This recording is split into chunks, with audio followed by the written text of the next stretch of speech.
Welcome to Scotland Against Modern Slavery's newest podcast with Jane Bladon, Director of Ethical Standards and Compliance for Staffline Group, who actually also are my employer.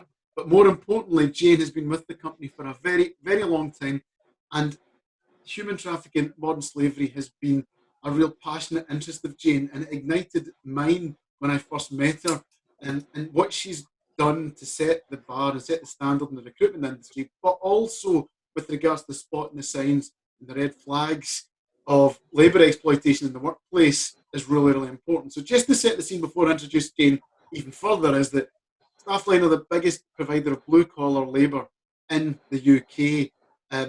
So with the numbers of temporary workers that we have out during peak times, we are at risk, or have been at risk, but of the risks of modern slavery and labour exploitation. And Jane has had to spearhead our business and the business over the years with regards to this situation. So anyway, welcome Jane. Thank you very much for joining me today. Hi Shan, thank you very much for inviting me. So Jane, can I ask you, you've been with the business for a long time. You've seen a lot of changes and trends and changes in the recruitment industry at the coalface. Now, Staffline will have around 40,000 temporary workers out at peak times, which is a phenomenal amount of workers that can be out.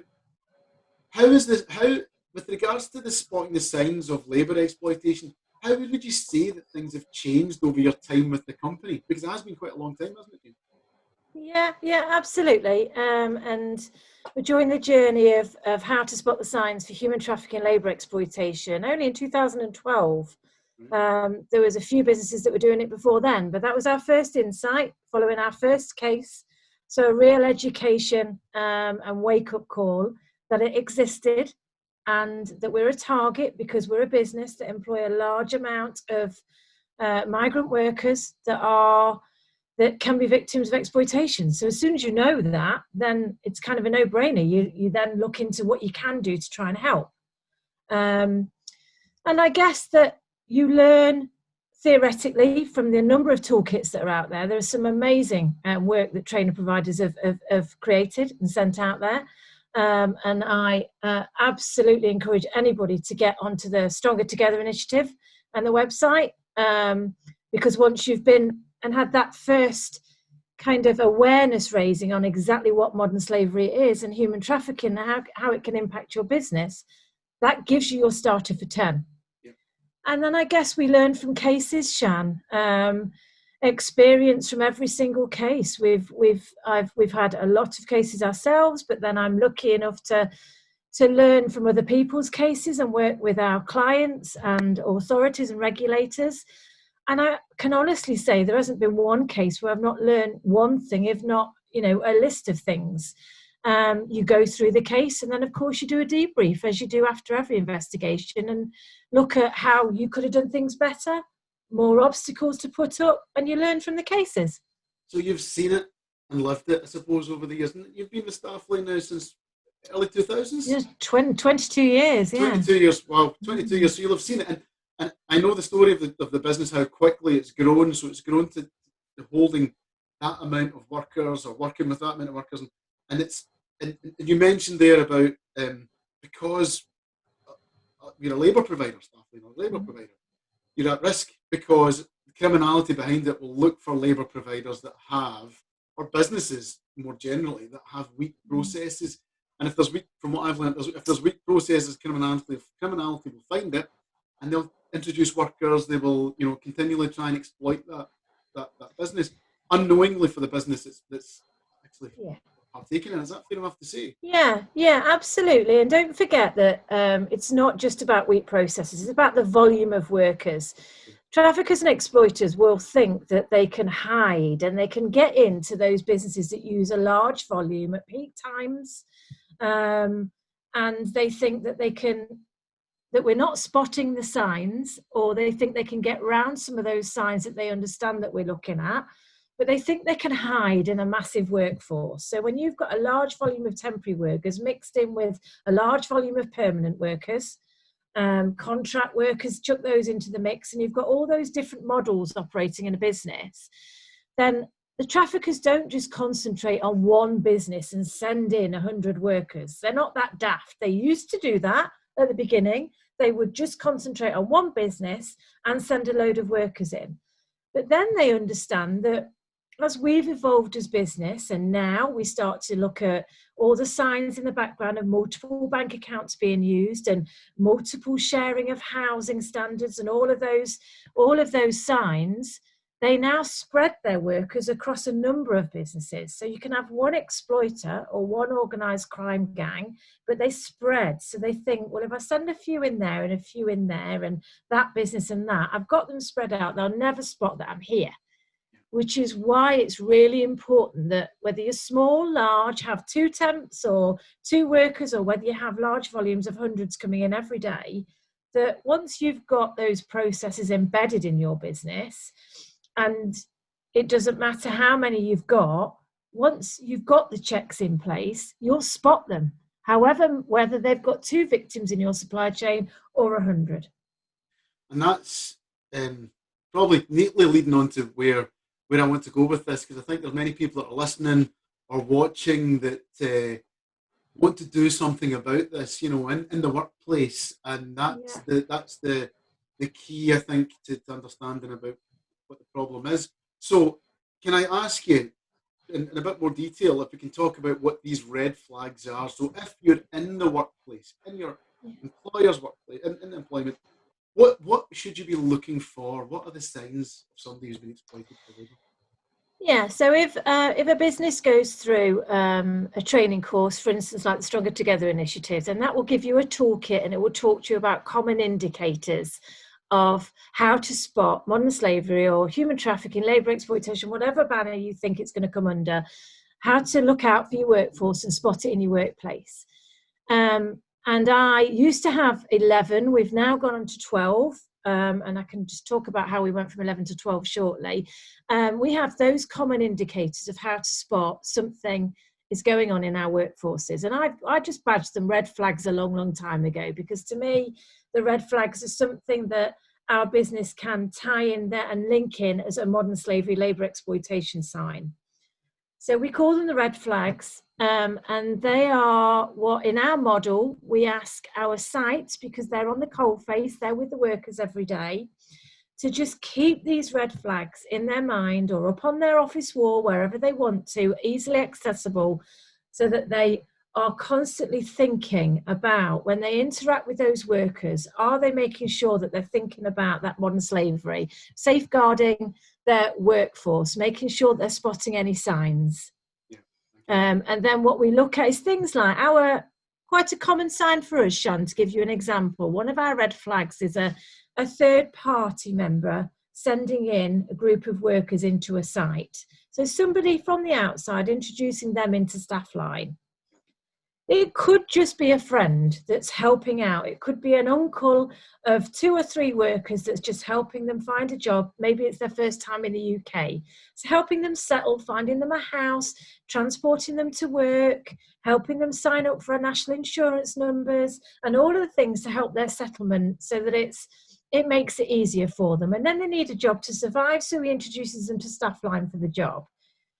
It could be a friend, it could be a well-meaning relative, but we just need to make sure it's not that organised crime gang member as a third party, a rogue that's exploiting those workers.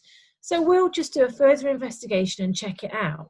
And we'll have a look in the background to see who this guy is, or indeed the female that's dropping them off in the minibus that we don't pay external transport for. So we'll start to question things. But the red flag will just say, watch out for that third party introducing members of staff into your site. So we bullet point the red flags to make it a model easier for our on-site representatives to watch out for. So this is common, isn't it? There's somebody introducing multiple people. There's other red flags. I remember, Jane, you talked to me about this right at the start of my journey and learning about this, about holding documents as well, isn't it? So yeah, control of documentation and financial information. Yeah, absolutely. So we know that workers that engage with any business will need their ID for the day of their interview, because they'll need to prove their right of work in the UK. So if they haven't got that at interview, then already question, because most people should have the bank account information and their ID docs with them. Now, of course, don't forget the trafficker or the exploiter might think, well, I'm just going to let them have that on the day of the interview, and then I'm going to take it off them because I can control them by having their ID. So what we do is we tend to do spot checks through their employment. So again, those people on the coalface that are seeing, the workers every day, have a chat with them. If I'm on site, I'll have a chat with workers in the canteen at lunchtime and just say, have you got your ID on you? Yeah. And they'll say, yeah, no problem, thanks. I don't take it off them. I just say, great, glad you've got it on them, and move away. So because an exploiter may give it to them on the day of the interview, it might take it from there. Also, if you're asking somebody for bank details or asking somebody for their address, which you will do at their registration, their time of interview, quite a common sign of something not seeming right is a piece of paper they'll pull out their wallet with their address written on, or maybe their bank details on a piece of paper. Well, anybody can put their bank details on an application form from a piece of paper. So ask them to have a look at their card. When you're going through their application and registration, note their bank account. Note that it's in the account holder's name is the person in front of you, and it's not somebody else's bank account. Ask for a moment to say, can I just have a quick look at your card, please? Have a quick look, see that it's match the details to what they've put on the application form. If they haven't got their bank card on them, then question it. Trust your gut. Something doesn't seem right. Would you go and buy something in a shop with your bank details written on a piece of paper, or would you have your card on you? Yeah, and that's a very good point, isn't it? Because this is the part about where the red flags.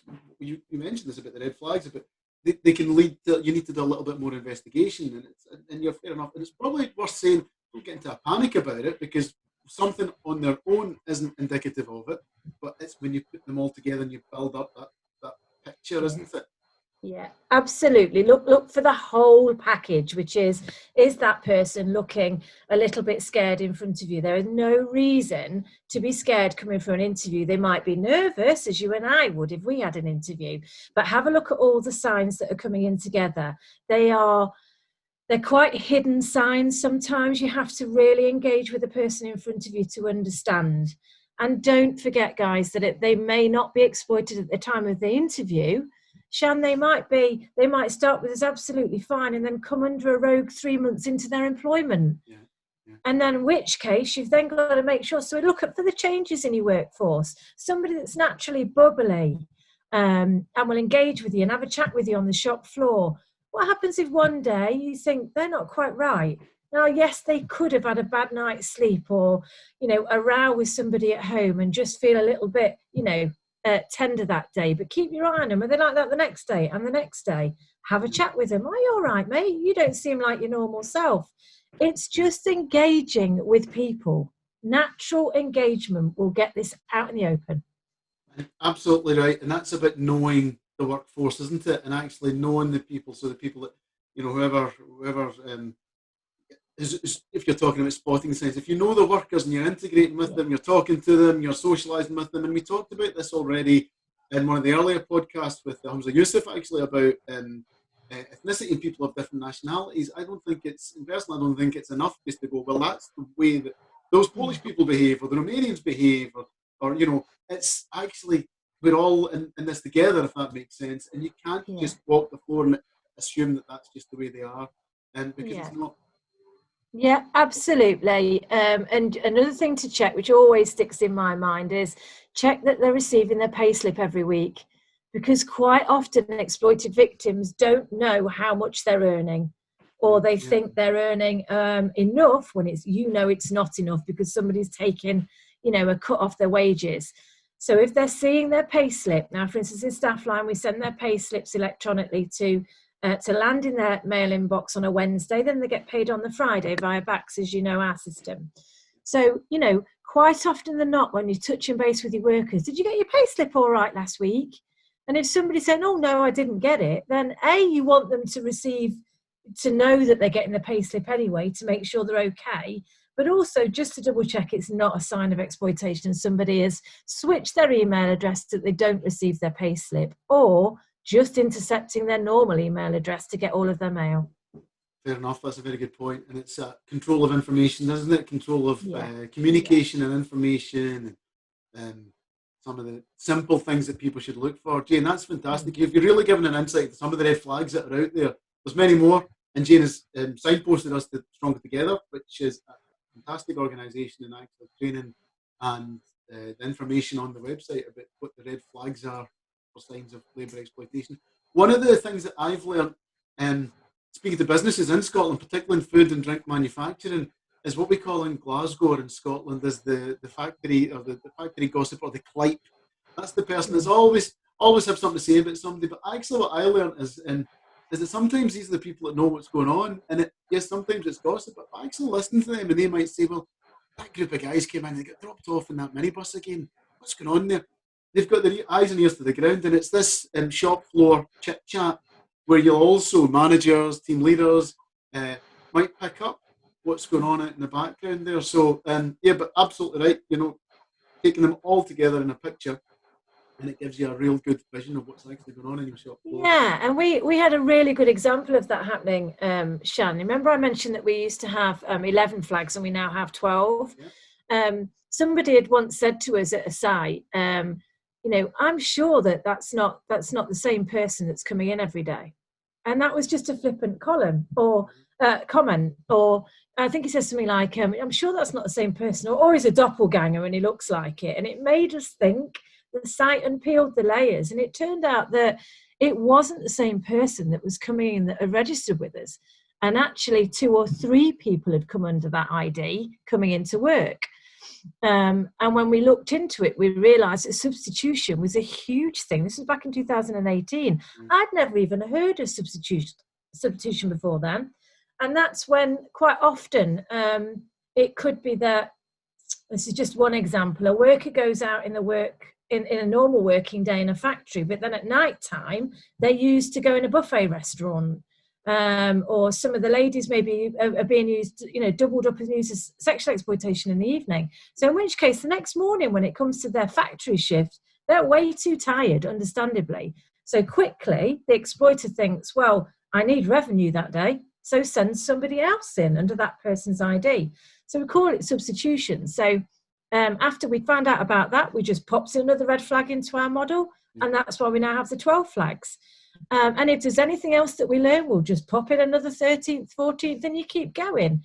But the moment we learn anything from a case centrally, we cascade all the way down so that our operational people are in the same knowledge as us. We don't hide anything at all, because they're the ones that need to know this stuff. And it was that person, that gossip, if you like, at that site one day that pointed that out to us. So they are as valuable as any worker, and it's good to have somebody like that. Fantastic. Well, actually, do you know what? There's a real working example, but I've just learned something new.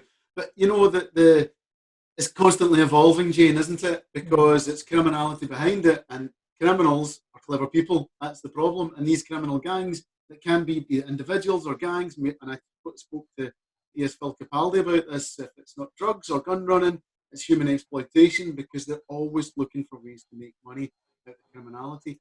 And it's sad to say that, businesses are targeted because that's how they can make money out of it. So, it's been a really, really interesting journey. So thank you, Jane. You've given me some real insight. I've given everybody some real insight. What I'll also do on the tail end of the podcast as it goes out is we'll have a link to what the red flags are, so everybody can then follow that to spot the signs. Jane Bladon, Director of Compliance and Ethical Standards at Staffline, thank you so much for your time. Thank you. Thank you, Sean. Thank you.